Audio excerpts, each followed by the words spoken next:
So there's been loads of hype in the market recently about the Springbank Countdown Collection, and we covered it on this channel as well. There's a lot of great things in there.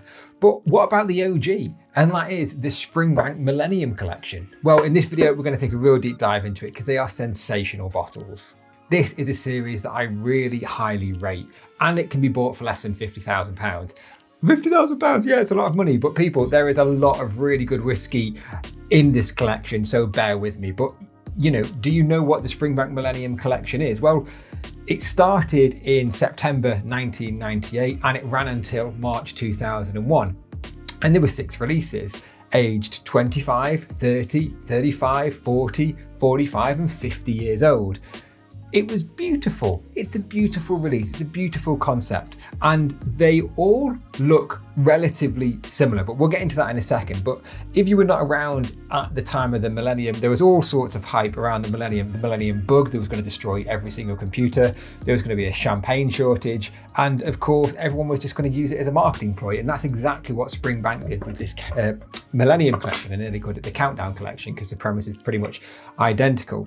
Now, the whiskey inside each bottle ranges from 25 years old up to 50 years old, and the ABVs vary between 40.1 and 46.7%. Now, it's quite interesting to see that the darkest whiskies actually come from the youngest casks, and the 50-year-old is probably the lightest in colour of the whole series. Now, why is that? You would have thought it would be the other way around. Well, this might have been a conscious decision when they were putting this whiskey into wood, because if you go into a very fresh cask, you are not going to want too much wood influence on it over a period of 30, 40, 50 years. So you may end up over oaking or over wooding the whiskey. So that's why you might have gone for perhaps a refill cask with the aim for a very long-term maturation. Now, we've got no idea whether Springbank intended to produce 25, 30, 35, 40, 45 and 50-year-old whiskey for the Millennium. It's very doubtful that they did, and it was probably more happenstance. But it is quite an interesting fact to note that the darkest whiskey is the youngest whiskey. Now, the presentation of these bottles are really nice. Each one comes in its own wooden box. It's the exact same wooden box across each bottle from the release. They've all got this big Gothic S, which happens, which is quite common on these Springbank bottlings from this time. And the bottles, again, they're really beautifully presented.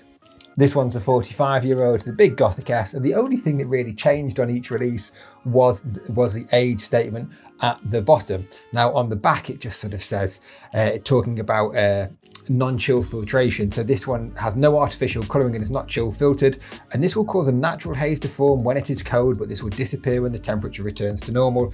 And of course, you've got a bit of sediment in there as well. Now, if you like this video, if you like Springbank, if you like collecting and investing in whiskey, please give this video a thumbs up and subscribe if you like the content, because it really does help us and it helps us make more content like this each week. Now, there are several things that I love about this series. Now, the first thing is the classic Springbank styling. This big Gothic S is very typical of Springbank styling from that era, and I kind of feel like it's not really been surpassed since. I just love this sort of parchment style paper that the labels are on, and I just love the whole sort of like understated simplicity of it. I also think it was a very innovative idea for the time. To release a series of whiskies from 25 to 50 years old, it's pretty much unheard of at that time. This is before whiskey and collecting whiskey was a big thing. That wasn't until sort of like the late 2010s really. So this is a very innovative idea at the time.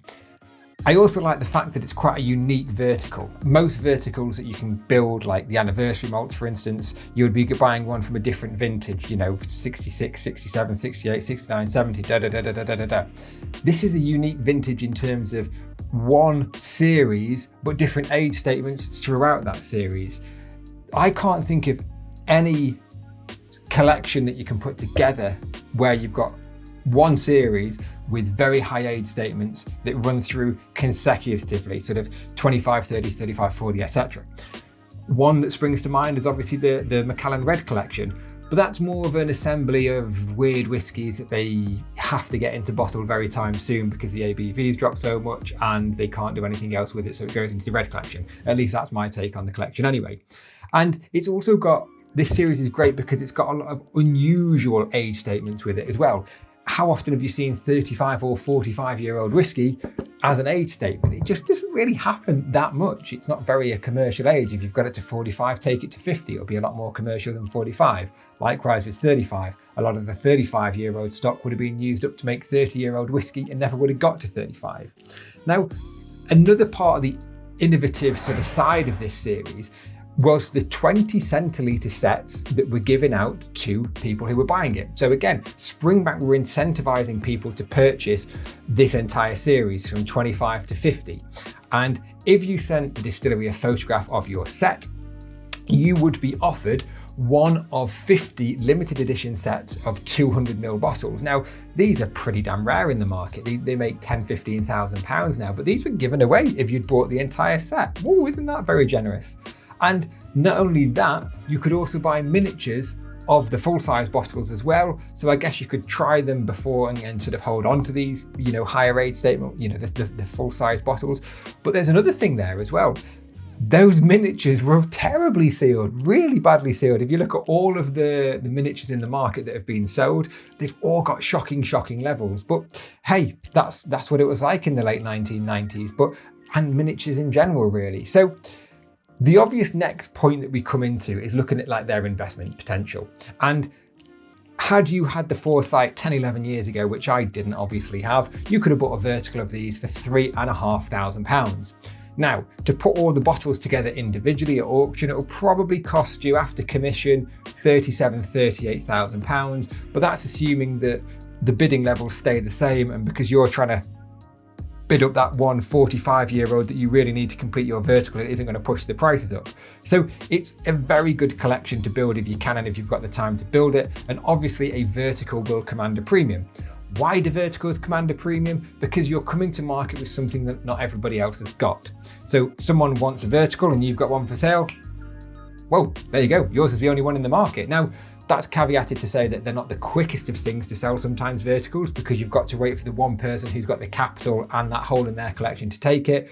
But if you're looking to invest, I always say look at collections that you can build a vertical out of. Now, the other thing to think about is what a bargain this 50-year-old is, and we'll put an image on screen now of some recent auction prices for the 50-year-old.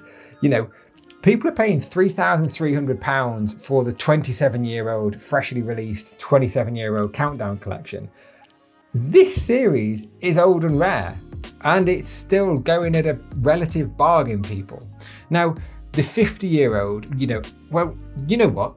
If you want to learn more about how undervalued and how bizarrely valued the Springbank 50-year-olds, we'll put this video on the screen here, or it might be here, I don't know which side it's going to appear on, but go and watch that video about the Springbank 1919 50-year-old and you'll see what a bargain high age statement old Springbanks really are.